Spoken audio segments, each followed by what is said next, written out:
Bonjour à tous et à toutes. Me voici dans la résolution de l'exercice.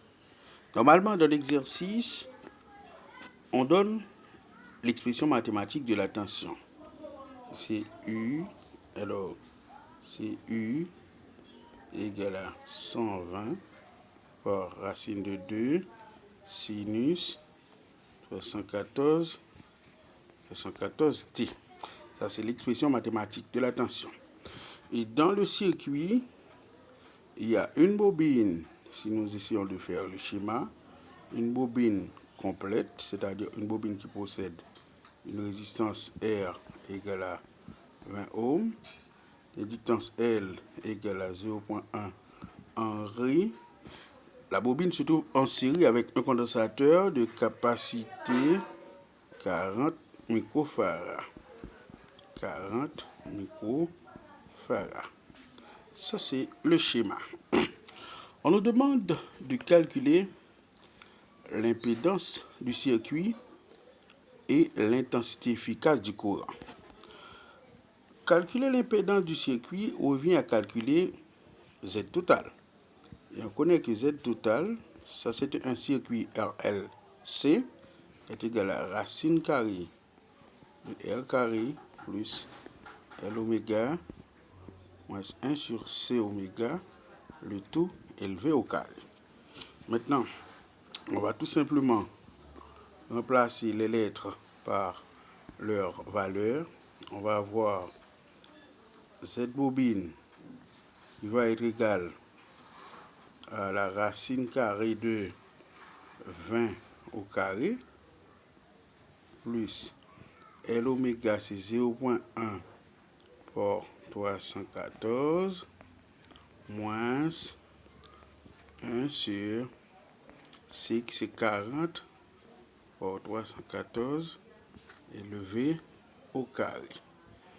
Donc, en effectuant le calcul, on va obtenir Z total, ça va donner 400 et puis plus 31,4 moins 1 sur C oméga au carré donne 79,62.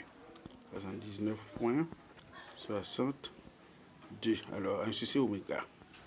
Le tout élevé au carré. Donc déjà, on peut constater que L oméga est inférieur à 1 sur C oméga. C'est important. L oméga est inférieur à 1 sur C oméga. Mais maintenant, en effectuant le calcul, Z total va donner 52,20, 52,203. 52,20 ou bien 203 ohms. Ça, c'est l'impédance totale du circuit. Maintenant, connaissant l'impédance totale, on peut trouver facilement l'intensité efficace. On va utiliser la formule et on va trouver l'intensité efficace. Connaissant, donc calculons, on va calculer I efficace. Calculons calcul de I efficace. On sait que U efficace égale à Z total par I efficace. Donc, I efficace égale à U efficace par analogie de forme. U efficace est égal à 120 sur Z total qui c'est 52,203. Donc, I efficace, ça donne 2,3 ampères. Ça, c'est l'intensité efficace du courant. Maintenant, après l'intensité efficace du courant, on demande de calculer les tensions efficaces au bord de la bobine et du condensateur. Donc là, on va calculer la tension de la bobine. On sait que U bobine, c'est Z bobine par I efficace. On a déjà I bobine, mais on n'a pas encore Z bobine. On va chercher Z bobine. Z bobine, c'est racine carrée de R bobine au carré plus L oméga au carré. Z bobine, donc c'est racine carrée de 20 au carré plus 0,1 hors 314 au carré. Donc Z bobine en effectuant le calcul, ça donne 37,23. 37,23 ohms. Maintenant, on a la valeur de Z bobine. On peut trouver facilement la tension de la bobine. Vous voyez, U bobine égale à Z bobine 37,23. Or, I efficace que nous venons de calculer,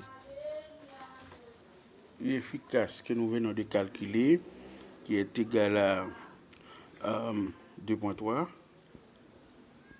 2,3. Donc, ça va donner, U bobine va donner 85,62.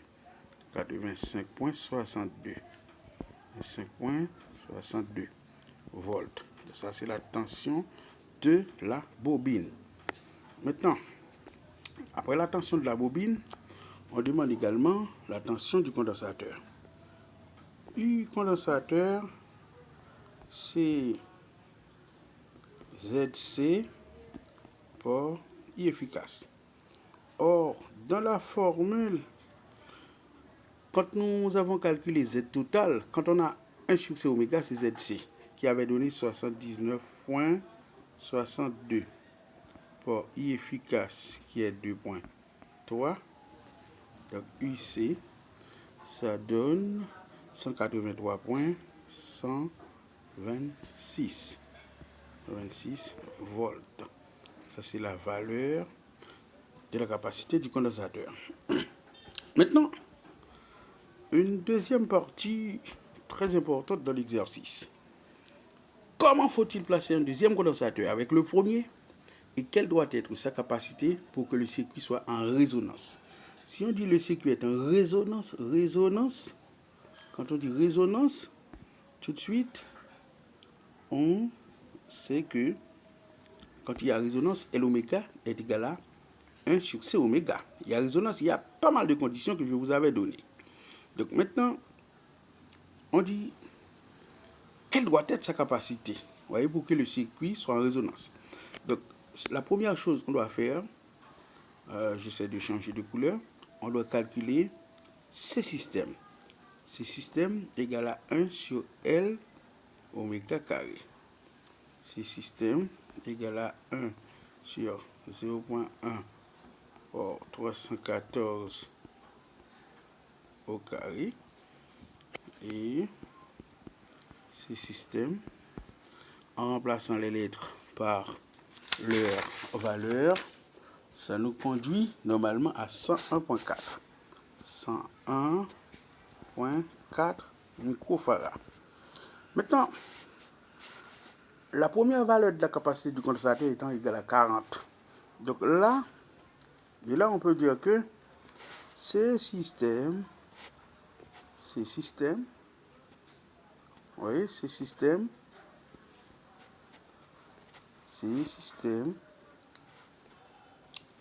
oui, puisque la première valeur de la capacité du condensateur est égale à 40, or ce système est égal à 101,4, donc ce système est supérieur à C1, alors les deux condensateurs sont placés en parallèle. Donc comment faut-il placer les deux condensateurs? Ils doivent être placés en parallèle. Pourquoi? Parce que ce système est supérieur à C1. Maintenant, on demande aussi de calculer la valeur de cette capacité. Lorsque les éléments sont placés en parallèle, vous savez très bien que ce système est égal à C1 plus C2. Donc C2 est égal à ce système qui est 101,4 hors 10 exposant moins 6 moins 40 microfarad, c'est-à-dire par 10 exposant moins 6. On transforme ça en farad. Maintenant, en effectuant le calcul, ça nous donne C2 est égal à 61,4 microfarad. Ça, c'est la valeur de la capacité du deuxième condensateur qu'on doit placer en parallèle avec le premier. Et enfin, on demande de calculer l'intensité efficace. Ça, c'est trop facile. I efficace, puisqu'il y a résonance, c'est U efficace sur R. Donc, I efficace, c'est 120 sur R qui étant égal à 20. Donc, I efficace égale à 6 ampères. Voilà donc, mesdames, messieurs, la résolution de l'exercice. Espérons que vous avez bien compris. Et comme ça, vous allez réagir pour me dire que vous avez compris et je vous donnerai des devoirs à résoudre.